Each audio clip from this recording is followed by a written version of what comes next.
want me to talk about? Yeah. A fraud? No, it wasn't a fraud, but I'll be glad to talk to you if you'll shut up and let me talk now. And a fraud, let me tell you something. I'll tell you a couple of stories about fraud. The Bohemian Club, as you say, the Bohemian Club? That's where all those rich Republicans go up and stand naked against redwood trees, right? I've never been to the Bohemian Club, but you ought to go. It'd be good for you. Get some fresh air.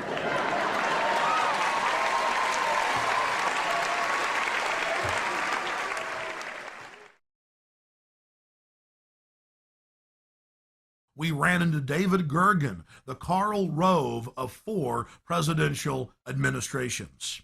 Okay, one last question.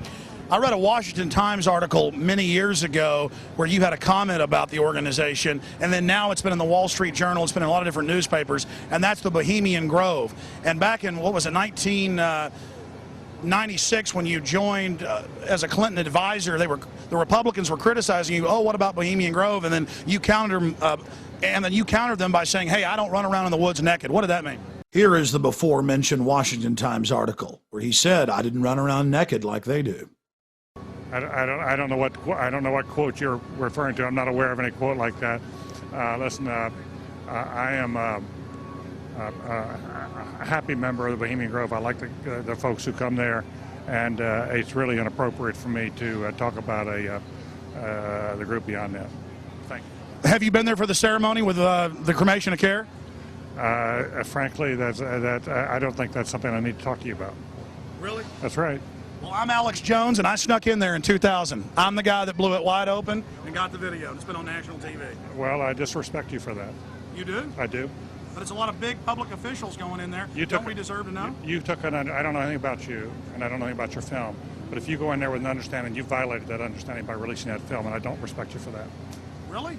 But we have public officials. I'm sorry. You took an understanding when you went in there that you would not do that film, and did you have an understanding when you went in there? No. Did you crash it?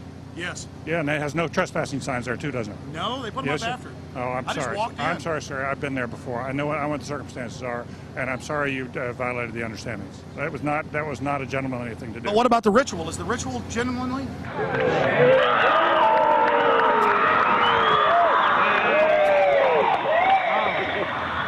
Sir, everything I don't owe you this comment. I know. I appreciate it. This is what's called ambush journalism, and I disrespect you for that as well. So thank you, ever and goodbye. been in the ritual?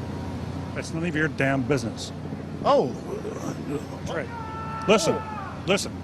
You go around and make understandings with people and violate them. You ambush people on the streets, and that's inappropriate form of journalism. If you wish to practice that, that's fine, but don't ask others to respect you for it. If you want to, you can do. You're a free American, like anything you want. If you want to be uncivil and rude and ungentlemanly, that's up to you. But don't expect the rest of us to say, "Oh, well, you're one." Mr. Gergen. I'm sorry, nobody sets policy in there. We try to be gentlemen, and obviously, you don't belong there. Weaving spiders come out here. Yeah, that is a 3-pointer. Woo! Look how strangely he behaved when we brought it up. Why is he acting so secretive? And why did he get so angry when he discovered that we'd snuck in? You see, they take it very, very seriously. This is one of the hallmarks of the occult and secret societies. The word occult means secret. Secrecy is part of their religion. They revel in it. And when it's violated, they become extremely angry. How widespread is the occult? The answer is extremely widespread. Occultism in our society, and particularly in our government, at the highest levels of corporate America, is rampant. It's also important to note that the Grove itself was founded in 1872 by West Coast journalists, and that the National Press Club adopted the iconography of the Grove for its Great Seal. There are 3 major icons used in the cremation of care ritual: Moloch, the owl idol, the curved staff carried by the high priest, and the eternal flame lamp, the Arabian-style lamp which the priest uses to ignite his torch, which he then uses to burn the human effigy, Care. Our social lives, going to the football game or the PTA, a little bit different than your average world leader or corporation chief. No, in their spare time, they worship Moloch and do mock human sacrifices. We just need to get used to that and accept them as our leaders. Think about it. If your neighbor was engaging in mock human sacrifices to Moloch, the demon idol that was worshipped all over the Mediterranean and the Middle East, would you let that neighbor walk your dog or house sit, or how about babysit your children, or be in control of the nuclear launch codes? Well, let me give you a revelation. They are in control of the national deficit, of Congress, of your bank account, of your local police department, and they see you as cattle, as their slaves.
George Bush takes his inspiration from what he learned in Skull and Bones and from the Thule Society that Hitler and Goebbels and Goring cut their teeth in, Bohemian Grove, these evil organizations that perpetrate the ugly things that these criminals are doing to this country, for which they must be held accountable.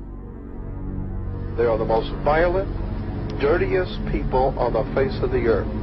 Somewhere Americans are going to have to take their country back and start finding out who are these people. Who are these people we call our representatives, the Bushes. George Bush, the president, his father, went around the country talking about a new world order.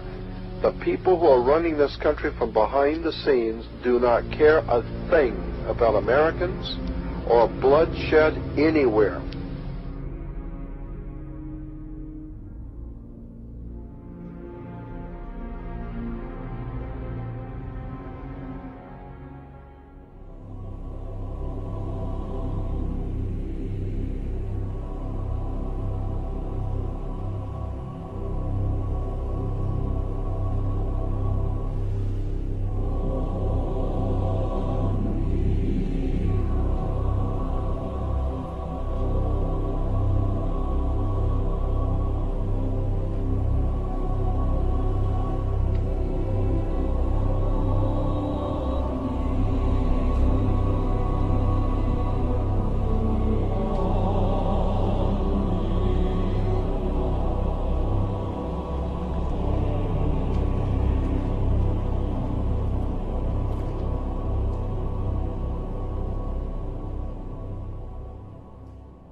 about something that's entertaining or sensational. We're talking about your government, where you live, your country, your freedoms. Right. And what we're talking about here is things which you see every day.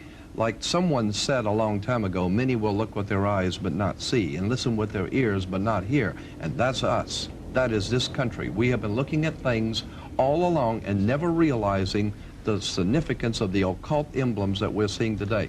Okay. We're talking about a global government that's in existence right now. We're not talking about a nation that is going, we're talking about a nation that is gone. We do not control the government of the United States of America. The United States of America is controlled by this evilarchy. They control the money system, they control the State Department, they control the presidency. The seal that we have on an American dollar bill is an occult seal of an occult society pursuing an occult agenda.